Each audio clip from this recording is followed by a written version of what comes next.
Hare Krishna.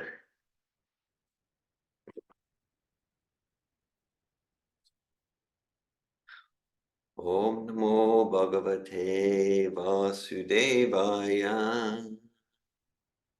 Om Namo Bhagavate Vasudevaya. Om Namo Bhagavate Vasudevaya. Om Namo Bhagavate Vasudevaya.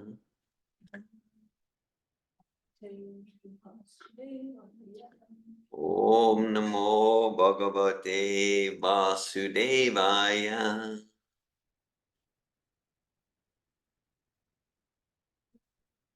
Hare Krishna. We're studying Srimad Bhagavatam, Canto 3, Chapter 7, entitled Further Inquiries by Vidura. It's March 29th, 2024. Chapter 7, Text 1. Narayanam namaskritya naram chaiva narottamam devim sarasvatim vyasam tato jayamudirayat.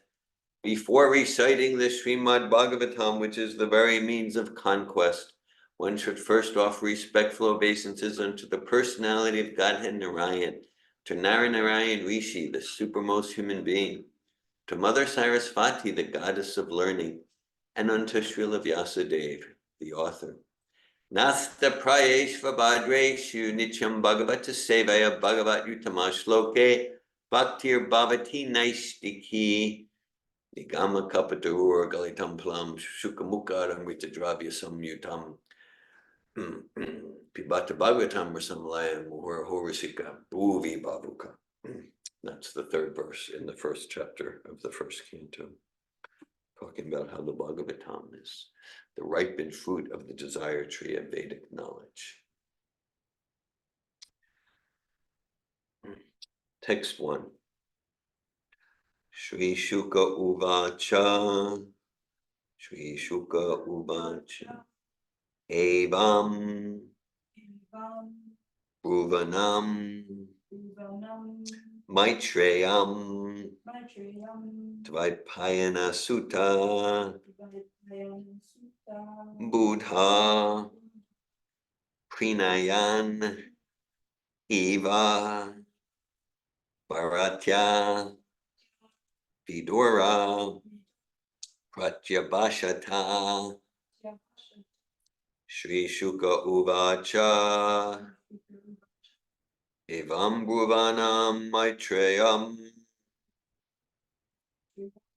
Dvaipayana Sutto Buddha.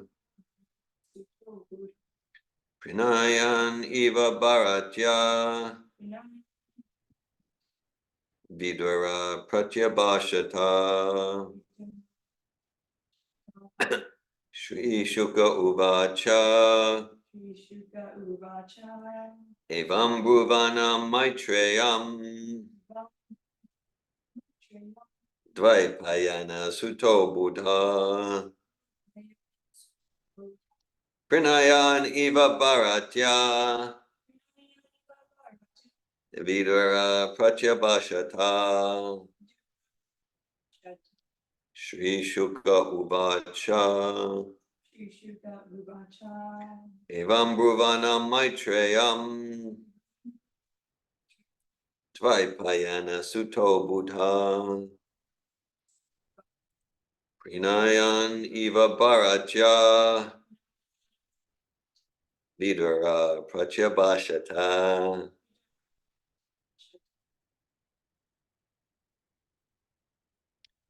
Would anyone else like to chant the verse? Shri Shuka Uvacha. Evam Bhuvanam Maitreyam. Dvaipayana Sutto Buddha.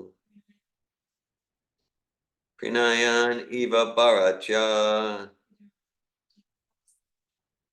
Vidura Pratyabhashata. Okay. We'll go to the word meanings. Shri Shuka Uvacha. Shri Shukadev Goswami said, Evam, thus, Bruvana, speaking, Maitreya, unto the sage Maitreya, Dvaipayana Sutta, the son of Dvaipayana, Buddha, learned, Prinayan, in a pleasing manner, Eva, as it was, Bharacha, in the manner of a request, Vidura, Pratyabhashata, expressed. Translation.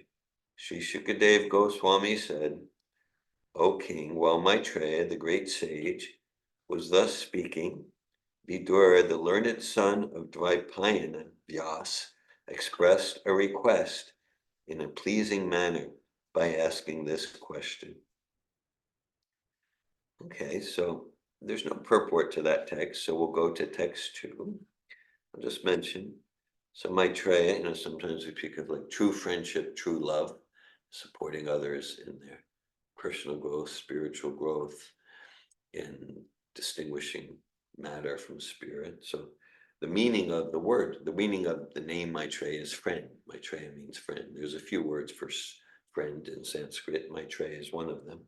So Maitreya is in the role of being the bona fide guru of Vidura, playing the role of a true friend.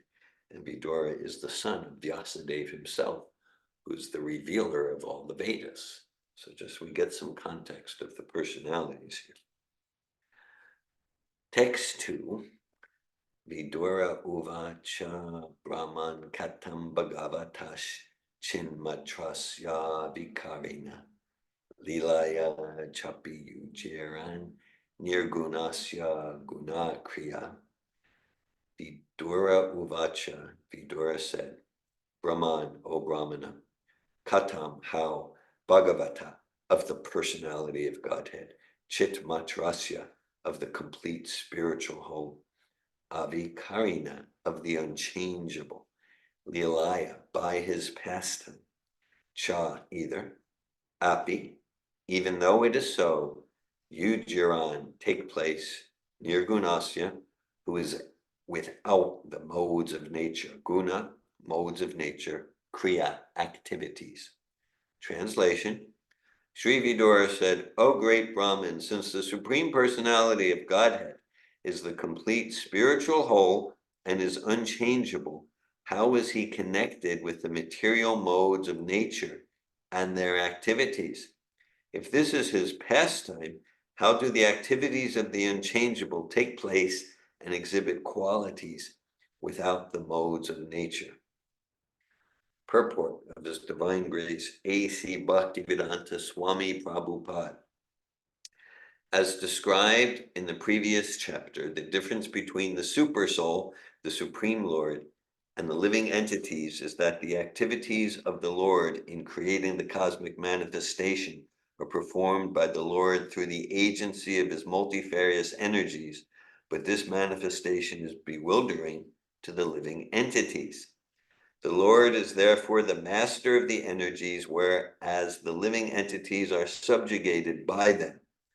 By asking various questions about transcendental activities, Vidura is clearing the misconception that when the Lord either descends on the earth in his incarnation or appears himself with all his potencies, he too is subjected to the influence of Maya, just like an ordinary living entity.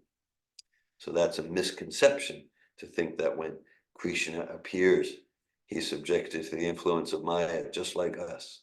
That's a misconception. And Vidura is asking the question to pierce through the illusion of such misconception.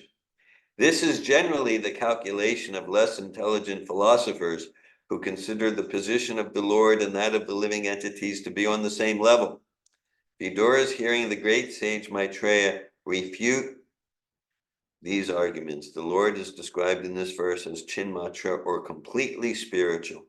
The personality of Godhead has unlimited potencies to create and manifest many wonderful things, both temporary and permanent.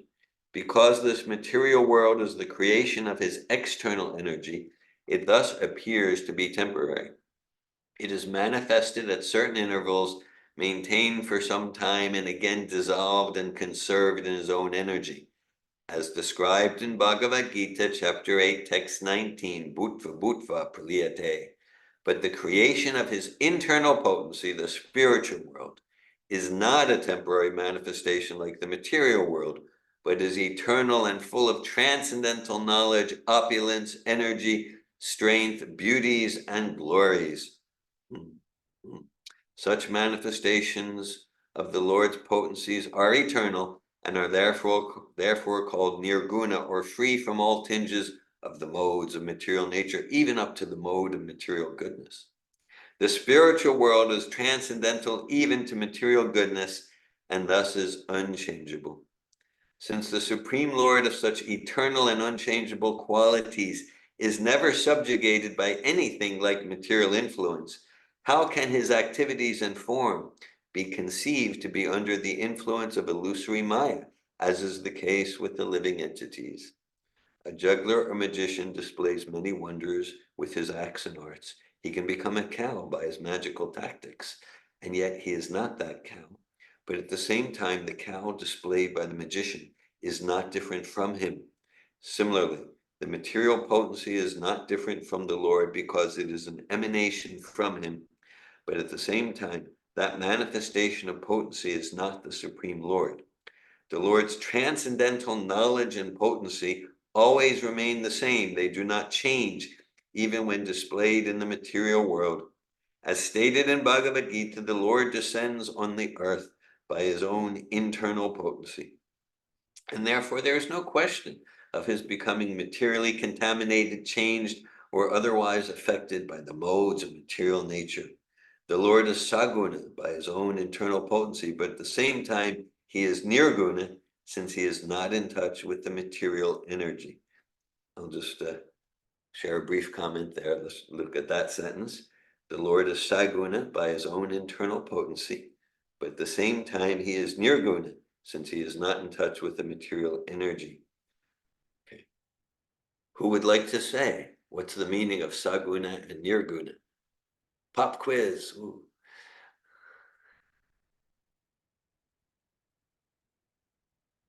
There's no hands raised. Okay. So Srila Prabhupada uses this terminology quite a bit, so I thought to translate it. Guna means quality. Guna means quality. And saguna means full with quality. Nirguna, nir is like no, not, means devoid of quality, no quality. So Prabhupada is referring to the less intelligent philosophers, the impersonalists or the voidists, and go, oh, well, the absolute is nirguna, no quality, because quality is all illusion.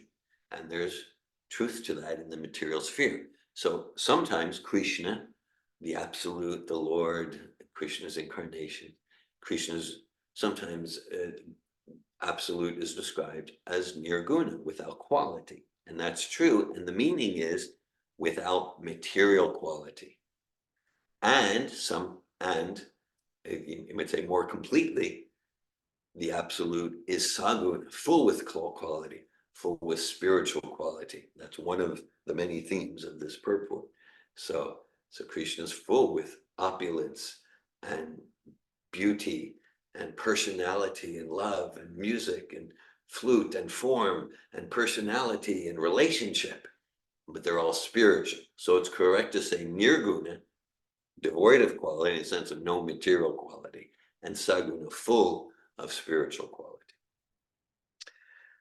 We'll continue towards the end of the purport.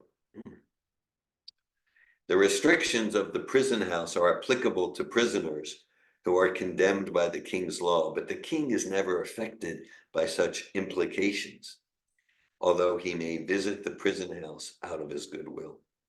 In the Vishnu Purana, the 6 opulences of the Lord are stated to be non-different from him. The opulences of transcendental knowledge, strength, opulence, potency, beauty, and renunciation are all identical with the personality of Godhead. When he personally displays such opulences in the material world, they have no connection with the modes of material nature. The very word chinmatratva is the guarantee that the Lord's activities are always transcendental, even when displayed in the material world. His activities are as good as the Supreme Personality himself. Otherwise, liberated devotees like Shukadev Goswami would not have been attracted by them. Vidura inquired how the Lord's activities can be in the modes of material nature, as is sometimes calculated by persons with a poor fund of knowledge. The inebriety of the material qualities is due to the difference between the material body and the spirit soul. The conditioned soul's activities are displayed through the medium of the modes of material nature and are therefore perverted in appearance. However, the Lord's body and the Lord himself are one and the same, and when the Lord's activities are displayed, they are certainly non-different from the Lord in all respects. The conclusion is that persons who consider the Lord's activities material are certainly mistaken. Om Jnanatimirandasya Gnanjana Shalakaya Chakshurmilitamina Tasmai Shri Gurave Namaha Shri Chaitanya Manobishtam Stapitam Yena Bhutale Svayamupakadamayam Jadati Svapatantikam Bandeham Shri Guru Shri Tapadakamalam Shri Gurun Vaishnavamscha Shri Rupam Sugrajatam Saganaragnatam Vidam Tam Sajivam Sadvaitam Savadutam Parijana Sahitan Krishna Chaitanya Devam Shri Radha Krishna Padan Sagana Lalita Shri Vishakan Vitamascha He Krishna Karuna Sindhu Dina Bandhu Jagatpate Gopisha Gopika Kanta Radha Kanta Namostute Tapta Kanchana Gorange Rate Vrindavaneshwari Vishabhanu Sute Devi Pranamami Hari Priya Vanchakalpata Yubhyascha Kripa Sindhu Bhyevacha Patitanan Pavanebhyo Vaishnavebhyo Namo Namaha Jai Shri Krishna Chaitanya Prabhu Nityananda Shri Advaita Gadadara Shri Vasadi Gaura Bhakta Hare Krishna Krishna Krishna Hare Hare Hare Rama Rama Rama Hare Hare Nama Om Vishnu Padaya Krishna Prestaya Bhutale Srimate Bhakti Vedanta Swami Niti Namine Namaste Saraswati Devi Gauravani Pracharine Nirvishesha Shunyavadi Paschatya Desha Tarine. Srimad Bhagavatam, Chapter 7, Texts 1 and 2. Sri Shukadev Goswami said, O king, while Maitreya, the great sage, was thus speaking, Vidura, the learned son of Dvaipayana, Vyas, expressed a request in a pleasing manner by asking this question. Sri Vidura said, O great Brahman, since the Supreme Personality of Godhead is the complete spiritual whole and is unchangeable, how is he connected with the material modes of nature and their activities? If this is his pastime, how do the activities of the unchangeable take place and exhibit qualities without the modes of nature? Okay, so there's several principles here. We'll see what we get to. I'll comment like just kind of the meta view here, this chapter. So it's further inquiries from Vidura. So most of the chapter is going to be Vidura asking questions. Some responses from Maitreya, but in one sense, the next dozens of chapters are the responses, starting with chapter 8, the next chapter. So this, in one sense, the rest of the Bhagavatam, the next 9 cantos, are the responses. So it's described in the first verse, Vidura, the learned son of Drapunavas, expressed a request in a pleasing manner. So pleasing, meaning he's not abrasive, just like Arjuna at one point, he surrendered to Krishna, Shishasteham Sadimam Tvam Prapanam. He says, okay, I get I'm confused, and now I'm your disciple. I'm a soul surrendered unto you. Please instruct me. So pleasing, this is a core principle, a quintessential, really like the quintessential guru teacher verse in all the Vedas, Bhagavad Gita 4.34. Tadviti pranipatena paripashtena sevaya Upatek Shanti Teginam Gyaninas Tattvadarshina. So it's Krishna speaking, saying, just try to learn the truth by humbly approaching a bona fide spiritual master, render service in a humble mood, and inquire in a pleasing manner. Meaning, we're not pretending we're not pretending we understand something we don't have understand. Of course, sometimes we just, without externally asking, we'll chant, we'll read some more, we'll do service, and the answers come. And sometimes we'll ask questions, meaning like in a submissive mood, just like we can think. And so, of course, there's asking questions. Atatobrahma jigyasa. It's the first aphorism of Vedanta Sutra. Now is the time to inquire. Atato, now, meaning now that we're spiritual beings having in a human form. Now we have the special opportunity to ask questions like Vidura is asking here. Ask questions about what's the purpose of life. So as it's often emphasized, all living entities all the time are asking questions, sometimes explicitly, sometimes implicitly. But for the most part, the questions are around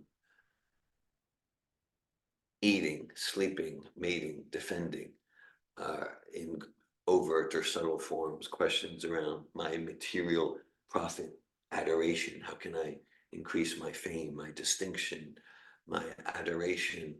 How can I protect this body and protect my ego?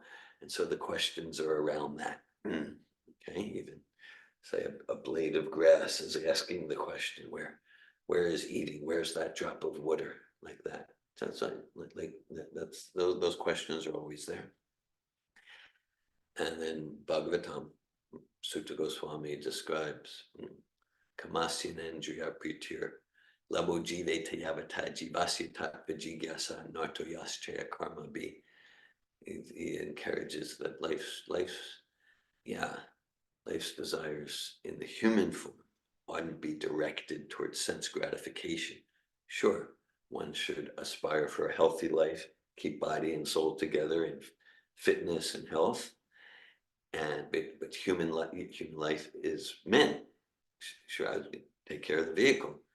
Human life is meant to use the vehicle to inquire about the absolute truth, to inquire about the absolute. Nothing else should be the goal of one's works. Okay, so so that's, and without that, we often give the example of like using a computer as a doorstop. So the computer represents the very sophisticated human form, human intellect. And if all we do it is questions and activities geared towards glorified forms of eating, sleeping, mating, defending, profit, adoration, distinction, then that's like an unfortunate waste. It's an unfortunate waste. So we can see just here in the first question from Vidura, such incisive, perceptive questions. We can understand the quality of the consciousness by the quality and nature of the questions. And so that's and even the material questions for someone in such devotional consciousness, even the so-called material questions, well, how can I keep my body healthy? They're spiritual too, because the consciousness is, I want to keep this body healthy, to use it in the service of Krishna. So even that's, sure, I want to protect the space so I can use this for kirtan and studying Bhagavatam. So even those questions, depending on our consciousness, can be spiritualized. Right, and so then there's the questions, and then there's, of course, who we're asking questions to. That's important also, right? Just like if if someone wants to know I really have questions. I want to learn more about quantum mechanics. Okay, well, then, we're not just going to go to some guy on the street. We're going to go to a bona fide professor of quantum mechanics, authorized by the university, published articles. He's got the degrees. Right? Otherwise, it's just we'll get cheated. And so that principle is understood. We have questions how to become really good at a sport or a musical instrument, or a science. We go to a professor, acknowledge authority. But then in in the idea in spiritual life, see, like it's true. Like everyone, right, everyone's the expert in their life. That's true. And look, everyone has that super soul connection.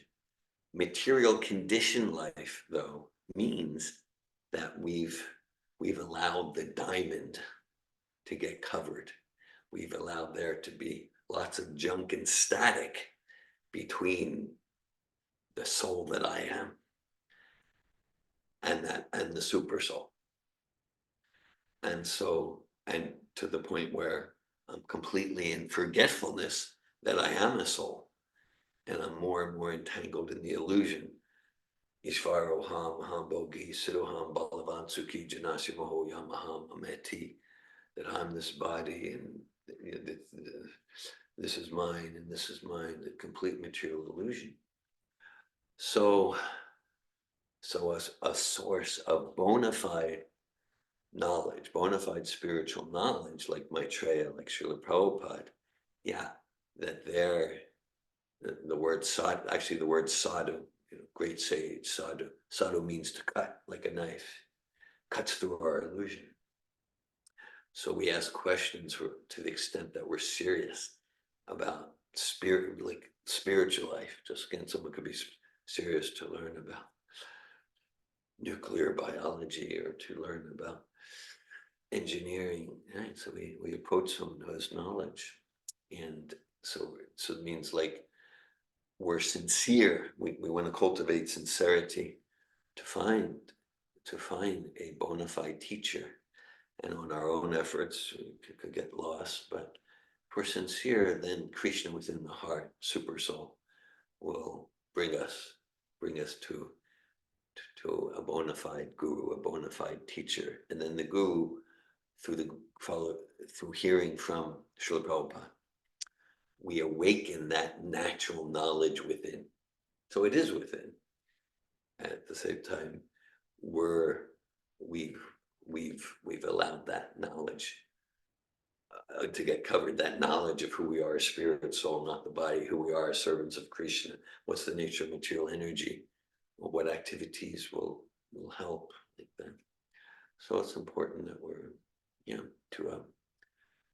because otherwise, there's we can just go, we go here and there, and there's so much bluff and fluff and cheating in the name of spiritual life, in the name of the Vedas, from just people who don't have much of a clue, or even they have less than a clue.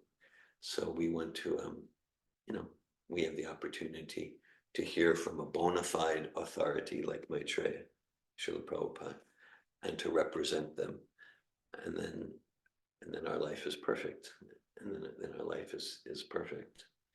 And until, just like we gave things, if someone's in a university classroom with the physics professor, naturally there are questions.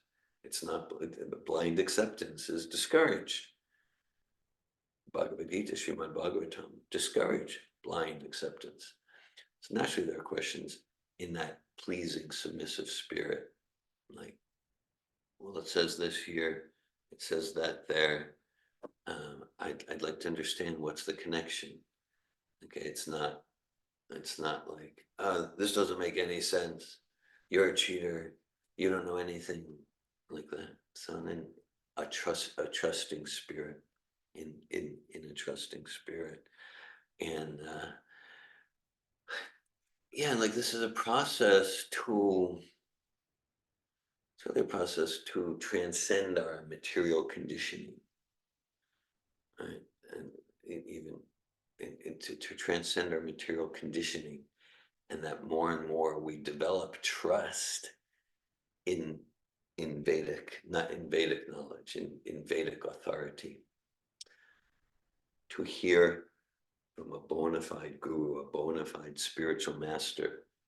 That's an epistemology known as Shabda Brahman. We hear from authority.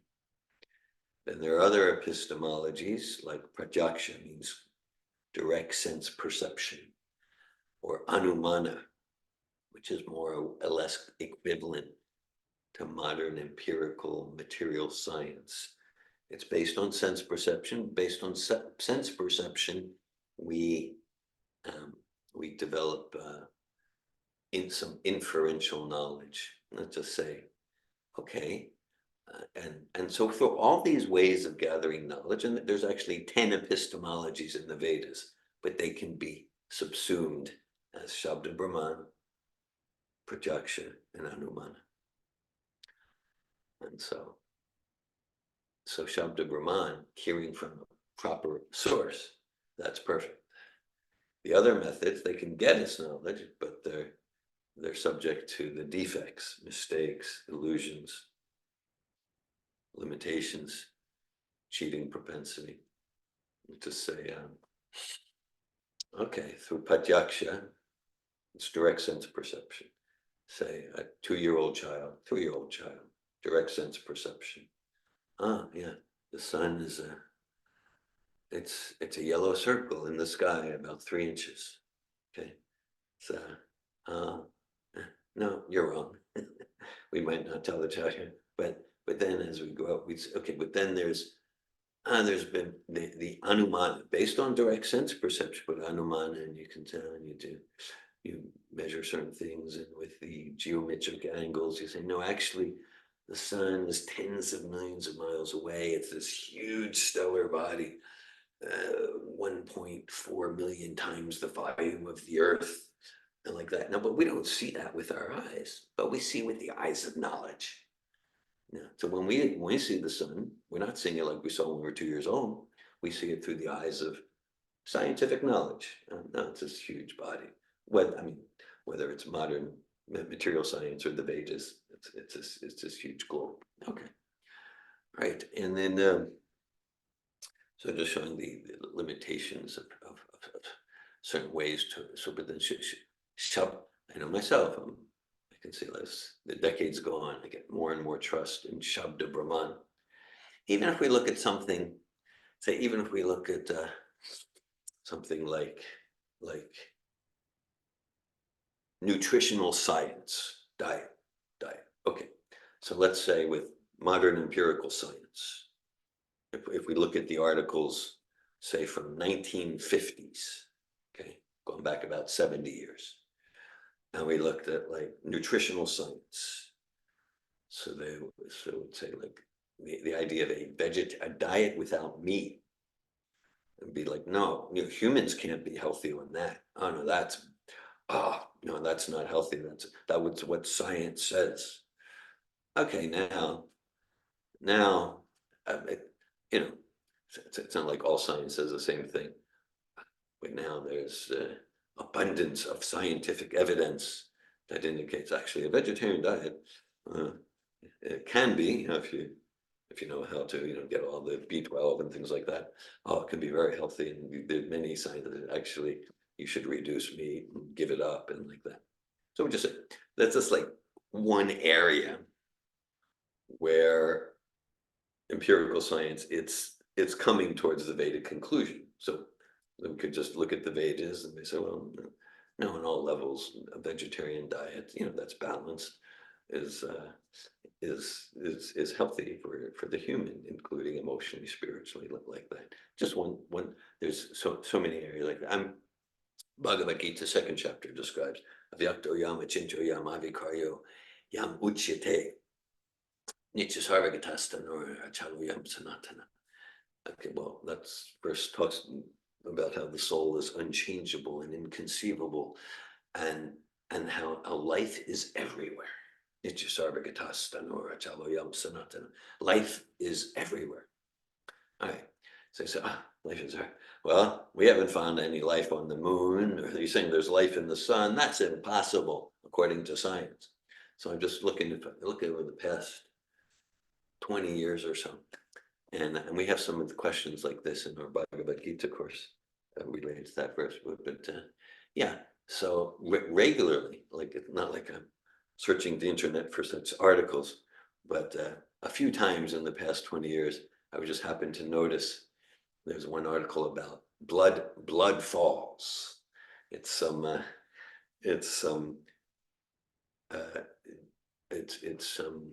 uh, ice formation in Antarctica, and where it is, like, because there's no oxygen that gets in, so you can't have life under there. And then they found there's all these forms of life that they never even knew existed in places where life is not supposed to exist. So they need to change their theories. It's an article on the internet from about 2008 or something like that. Okay. And then I found another article that, yeah, there's some like volcanic ash under the ocean, and the temperature is like hundreds of degrees hotter than any temperature where life can possibly exist. And they're finding forms of life there. So so they need to revise their theories. It's just another area where modern science is coming more and more to the conclusion of Shabda Brahman. We could just hear from the Vedas. Krishna says, no, life is in all circumstances. There's life in fire, like that. So, see, it's one thing that, like, if we have trust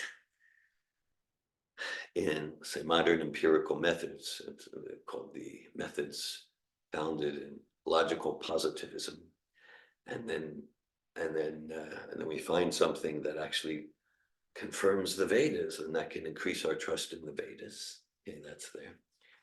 And then the idea is to come to the point, which I can say is my process if I look over 45 years, where, yeah, now practically completely, if there's an apparent discrepancy between the descending knowledge from the Vedas, Shabda Brahman, coming through Srila Prabhupada, and something, some conception I got from my educational background, whether in primary school or PhD, that I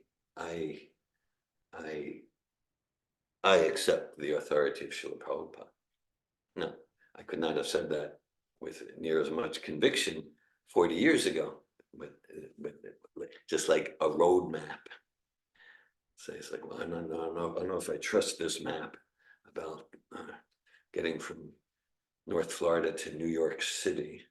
I said, well, okay, you go, the map says go east on something called I-10 for a certain amount of miles, and you'll find something called Jacksonville. Here's Jacksonville. You go north on something called I-95, and you'll hit a border of Georgia. There it is. So after like 20 times in a row, the landmarks are spot on.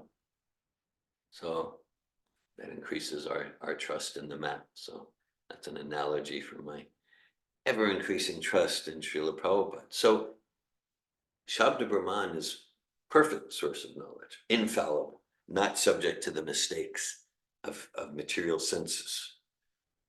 Perfect. And it's important that we find a perfect source, like Srila Prabhupada. Now, the other epistemologies, pratyaksha, sense perception, anumana, they can get us some knowledge sometimes within a limited sphere. But so those other epistemologies, material science, sense perception, they can support and complement Shabda Brahman, but they never override it. They never supplant it. They never override it. They never supplant it. they can support it. Okay. And if they don't support it, then in Vedic epistemology, we accept Shabda Brahman. That's infallible. And okay, relatedly, so that so this talks about like, so Vidura, we kind of gave maybe some meta view of the questioning process, and it's a theme in the Bhagavatam, in Bhagavad Gita, right? Chaitanya Charitamrita, and that the questioner such brilliant, devotional, heartfelt, sincere, ecstatic questions, and then the responders are so happy. Sometimes the responders describe like Shukadeva Goswami after hearing a set of questions from Maharaj Parikshit. He's like stunned in ecstasy. He needs to pause before, and then he'll share his appreciation for the questions. The first chapter of Bhagavatam contains 6 questions from the sages at Namesharanya. The first chapter starts with 3 invocation verses from Vyasadeva, starting with Om Namo Bhagavate Vasudevaya. O my Lord, Sri Krishna, son of Vasudeva, all-pervading personality of Godhead, I offer my respectful obeisances unto you. And then right at the beginning of the second chapter, Sutta Goswami says, I'm so joyful to receive your questions and so blessed to have the opportunity to respond to them. Munaya Sadaprishtoham Bhavad Bir Lokamangalam Yakuta Krishna Samprashno Yena Ma Suprasidati. Your questions are glorious because they relate to Lord Krishna, and thus they're a benefit thereof for the welfare of everyone. Only questions of this sort can completely satisfy the self. Questions around how can I improve and enhance my eating, sleeping, mating, defending, the profit, adoration, and distinction, questions like that are alienated from self-realization and Krishna consciousness, they will not satisfy the self. So Sutta Goswami says only questions like this can completely satisfy the self because they're of completely transcendental nature. Just like, so here in this verse, this getting to the specific questions from Vidura in the second verse. Yeah, so he's talks about like, well, he's asking about when Krishna, either as Krishna or Nrsimhadev or Lord Ramachandra. Later this month, we have the appearance day of Lord Ramachandra. In May, there's the appearance day of Lord Nrsimhadev. So these are all of Krishna's activities, they're completely spiritual, saguna, full of quality, spiritual quality, not material quality. Nirguna in the sense of not material quality, not material quality. And so we absorb ourselves in the pastimes of Krishna and his expansions, his incarnations, his pure devotees, like Srila Prabhupada, and we become purified and we cultivate the capacity to see through the eyes of knowledge, jnana chakshush. Just like we gave the sun, that's an example. We're not really seeing the sun as this huge stellar body, but we are, because we're seeing through the eyes of knowledge, even material scientific knowledge. So when we see the sun, we're this huge globe. So similarly, like as we practice Krishna consciousness, then more and more we're like, when we see a body, we're not saying we're seeing the spirit soul there. We're seeing the spirit soul there, and then more and more we're actually getting an experience of the spirit soul. Just like, okay, let's say if I know that someone drives a particular type of car, a blue compact car or something like that, and I see from a block away, oh, there's John Smith, there's Mary Jones. Now, I'm not seeing John Smith, but I know there's a driver in that car. So more and more as we chant Hare Krishna, we study philosophy, Bhagavad Gita, Srimad Bhagavatam, we absorb ourselves in devotional service. More and more we're seeing the soul in the body. We're seeing the soul in the body. And seeing through the eyes of Bhagavatam, the eyes of Bhagavad Gita. And it's a phrase from Krishna in Bhagavad Gita, Jnana Chakshus, these see through the eyes of knowledge. Shastra Chakshus, see through the eyes of Shabda Praman, the eyes of Shastra. And so Krishna's appearance, Krishna's activities, they may look like ordinary activities, but then we cultivate the realization, no, they're completely spiritual. And Prabhupada makes the point here. That's why, because like these personalities like Shukadev Goswami, these are completely pure personalities. They have no interest in any material sense gratification. There's a famous verse in the Bhagavatam, 1:7-10, called the Atmarama verse. Actually, Lord Chaitanya explains the Atmarama verse in 64 different ways, a few times in his pastimes. And all of them are described in Chaitanya Charitamrita. And so the verse is Atmaramas Tamuneo Nirgrantam Yurukrami Kravantai Takim Bhaktim Itam Buto Itam Buta Guno Hari. Atmarama means one who's completely self-satisfied, not pulled and pushed out of neediness and insecurity, fully self-satisfied. So Shukadeva Goswami, he's the prime speaker of Bhagavatam. He's the one who's narrating this conversation between Maitreya and Vidura. He's completely, the Atmarama verse applies to him. It's specifically meant to describe him. And so he's not interested in cheap romance stories between boys and girls.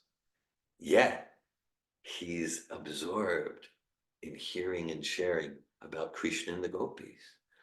And he's not interested in mundane sports, but he's talking about the sportive activities between Krishna and the cowherd boys. He's not interested in violence, but he's narrating about Lord Nrsingadev destroying Hiranyakashipu.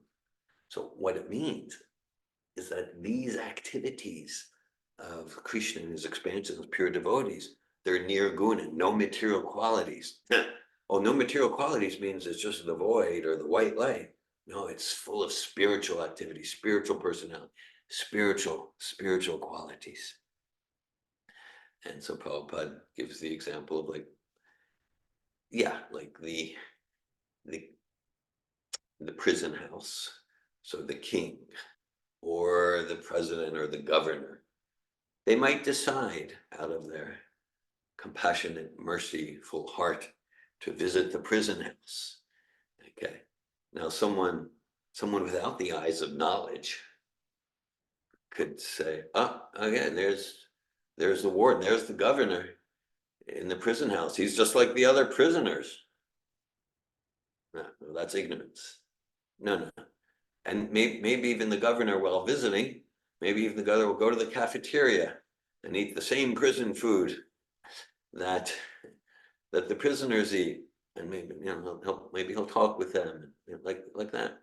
So someone without knowledge, they say, look, he's in the prison, they're in the prison, same thing. No, they're in the prison out of force, out of their karma. They have a sentence, and but the king, the governor, they can leave when they choose. They're there because they choose to. Similarly, when Krishna and pure devotees appear, they're here by choice. They're not like one of us. So at first we might, it's hard to get. So first we need to hear from Shabda Brahman about it. It's a different quality of sound vibration. Hare Krishna, Krishna Krishna, Hare Hare, Hare Rama, Rama Rama, Hare Hare.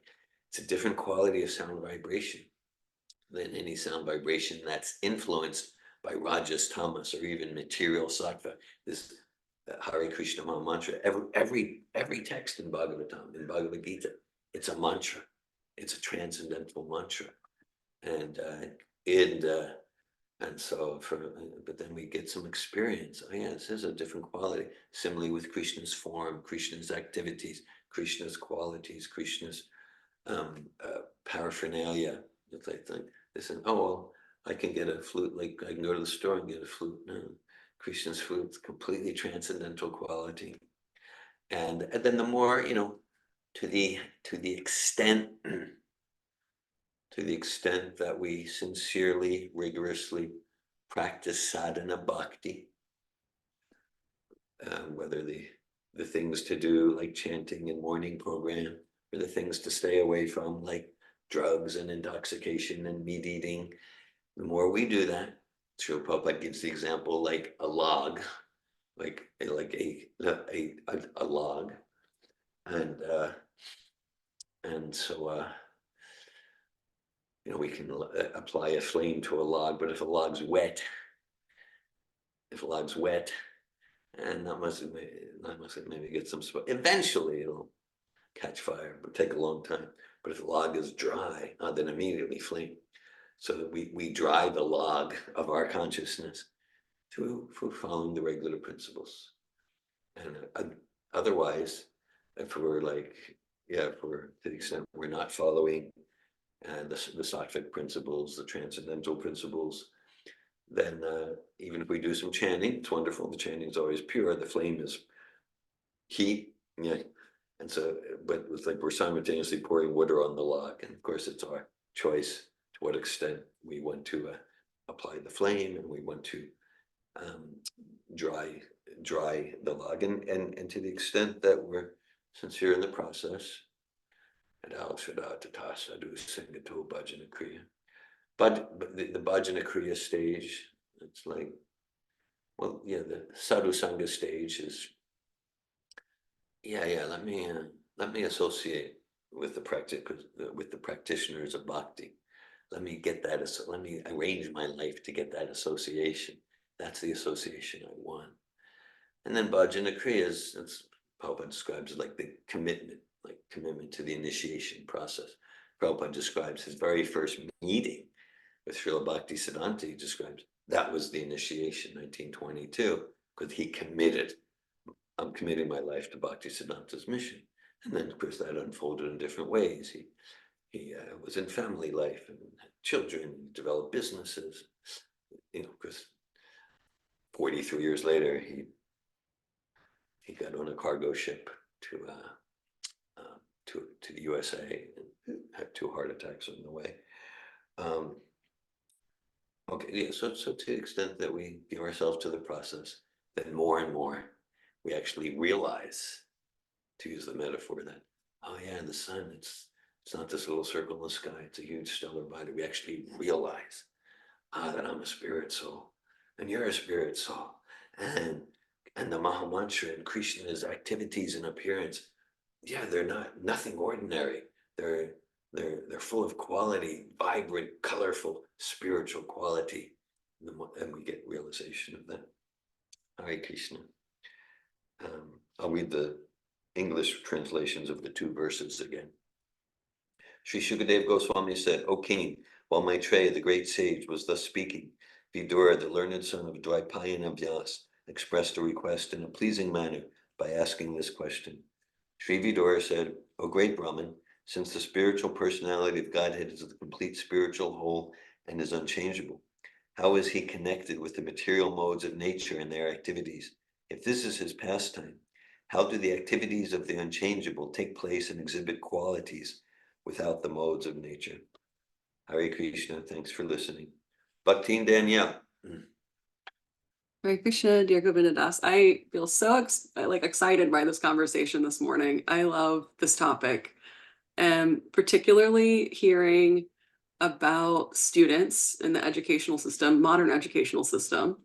There's lots of austerity, to get to the point of sitting down in a physics class, you have to pretty much go through, decades of the educational process. And then you have to pay lots of money. You have to arrange your whole life to show up at these places.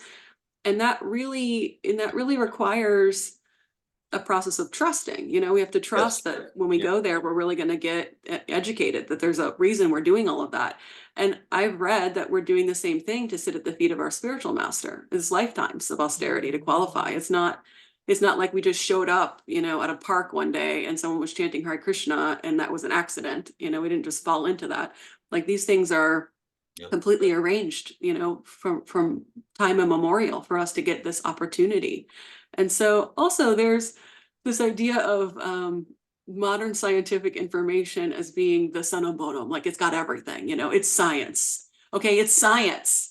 And it's so funny to me because it's constantly changing, like you're saying, it's constantly changing.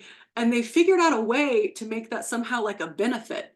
They're like, oh, that's why it's perfect. Yeah. Is because it's constantly changing. I'm like, no, that seems like a defect. Like if I went to go get my car repaired and they were like, no, actually, it's not this anymore. Now it's this instead. I'd be like, wait, you don't know how my car works? And they're like, no, it's a benefit. Like we're learning as we're going, and it's great. This is the best process for fixing the car.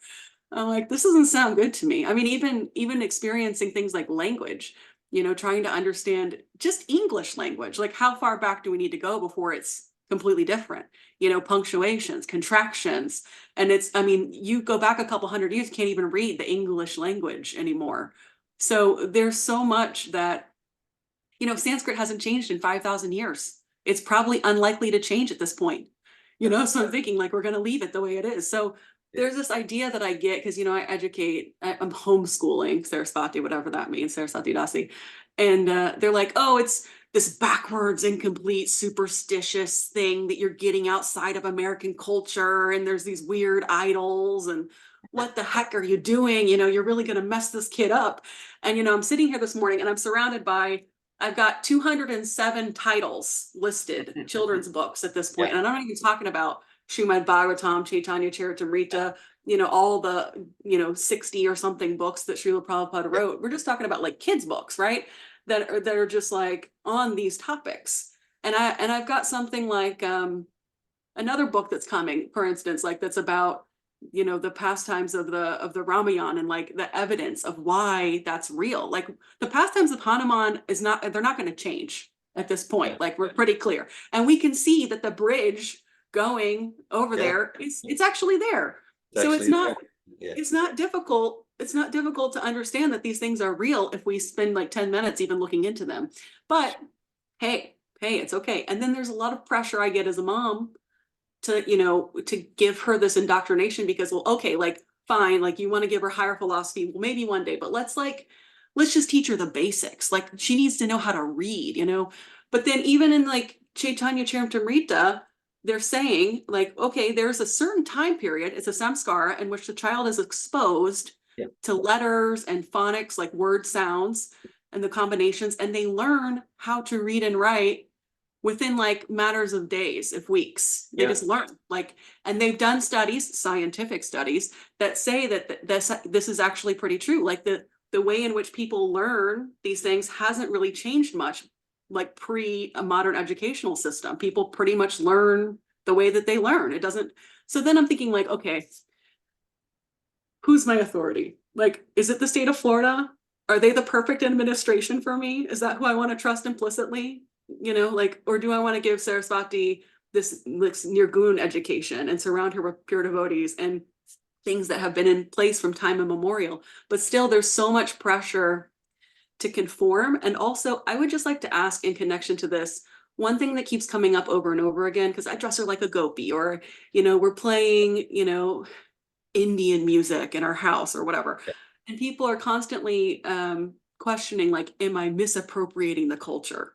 Like, am I doing something that's not like, okay, but she's not Hindu. She's not from India. Why are you learning all these Sanskrit words? And so I'm kind of curious about your perspective on like maybe what Srila Prabhupada has to say about, I've heard some things about it being non-sectarian and that it's not about like, but still even people that are in Indian bodies who are from India, they're like, hey, this is our culture. Like, stop misappropriating our culture. So how does that fit into like a modern educational system where we're talking about something that's 5,000 years old that's supposed to be for the whole human race, I think. I have questions about that. Hare Krishna. Hare Krishna. Thank you, Danielle. There's a lot there in your question and in what you shared. A lot there. Okay, question. Yeah. So I know that I'm definitely a Jew before I'm a Hindu.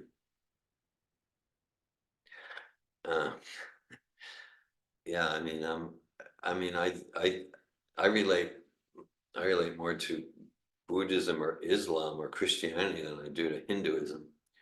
No, just personally. Okay, like, no, probably like amongst the major religions, which one are you least attracted to? It's Hinduism. So, oh, boy, we do all these Hindu things. No, I don't. Now, you might label it the way you want. So just basic stuff, basic stuff. Srila Prabhupada did not like bring Hinduism to the West. Okay.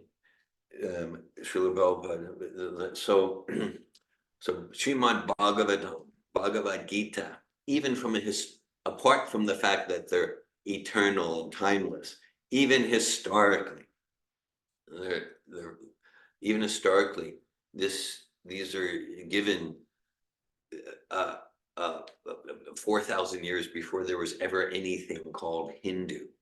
Okay, if we look in all the Vedas, never once will we find the term Hindu. Don't tell this to the Hindus, like that. All right. So Hindu is a misnomer, even from a scholarly point of view. And I understand that you can go to the universities and the professors who are supposed to be scholars. They don't understand this either. Thank you, Srila Prabhupada, for enlightening us, even in history. Okay. So basically, there was what's called the Sindhu River.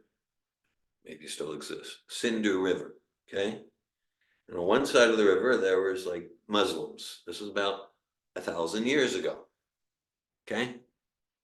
And on the other side of the river, there were hundreds of different sects that practiced various forms of, of spirituality, religion, somewhat based on the Vedas, maybe in partially authorized ways.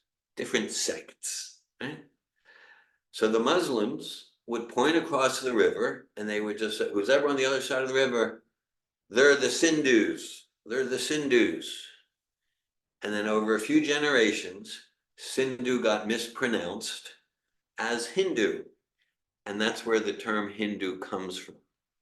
So Srila Prabhupada gave us the original Sanatana Dharma, not Hinduism. So the modern term Hindu, I just explained where it came from. I get that from our authority, Srila Prabhupada. And you can go on Wikipedia and read the same thing, okay, like that. So Prabhupada gave us Sanatana Dharma, which means the eternal culture of the soul, the eternal culture of the soul, and that's what we're practicing. And of course, we're not attached to externals. We can dress in dhoti kurta, tilak, and shaved head. Sorry, we can also dress in suit and tie. We can dress in Western casual if that's going to whatever's going to serve our service, our self-realization service, to support us to understand who we are as not the body, spirit, soul. So we're endeavoring to follow Sanatana Dharma, and that's what's given in Gita and the Vedas. Again, you can search all the Vedas, you'll never find the term Hindu. It's a misnomer coined by the Muslims. So there you go. Thank you. A few other things that come to me.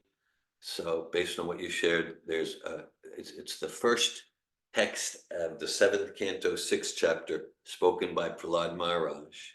Prabhupada quotes it a lot.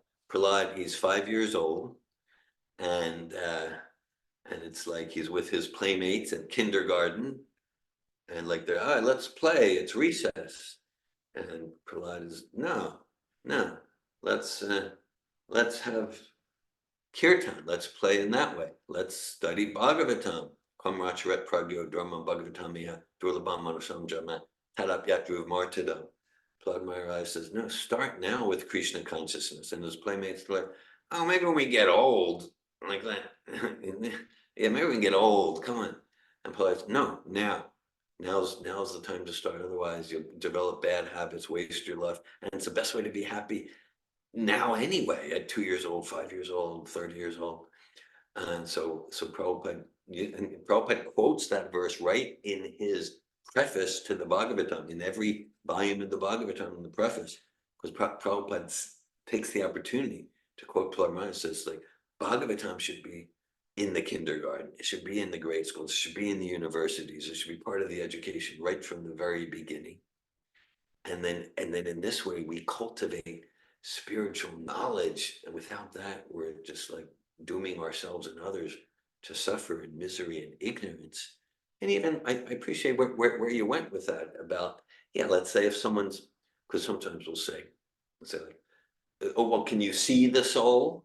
Can you see Krishna? And the answer, yeah, can you see? So Prabhupada often emphasizes that seeing tends to be an overrated sense. Most everything, even materially, that we learn by hearing. But the answer is yes, we can see. There's a process. And it's just like, okay, do you believe the governor of Florida exists? Yeah. You've seen the governor of Florida? Oh no. You blind faith? No. There's a process. I could see the governor of Florida. I could apply to a secretary. There's a process. So similarly, like you mentioned about like okay, let's say in physics. So they're studying subatomic particles. Okay, electrons and protons, and then quarks, strangeness, charm, and all sorts of, there's dozens of subatomic particles. How many of them have you seen? Okay, well, none. But we got very sophisticated equipment, and now you actually can you can have a perception with the sophisticated equipment. You see, that's but it's the same thing. Like just like you said, Danielle, to get, let's say, to get access to that sophisticated equipment, to be able to perceive it through some instruments, the gluon or the electron, that's quite a commitment. Yeah, it's quite, I mean, 12 and then undergrad and then grad. I mean, you probably need to get to postdoc to get access to that equipment, right? So that's just material science. So Krishna says the most important of all sciences is the spiritual science of self-realization. So it would make sense that to be able to see, to have the experience of these sublime spiritual truths, yeah, it's going to require some commitment. And it makes sense that it requires more commitment than to get a physics PhD or to win a gold medal in the Olympics, right? And it's just like a material thing, a gold medal Olympics. How much commitment do they need to show, right? And so this is the most important endeavor. So it makes sense that it's not a cheap thing. Thank you, Daniel. Hare Krishna. Anything else?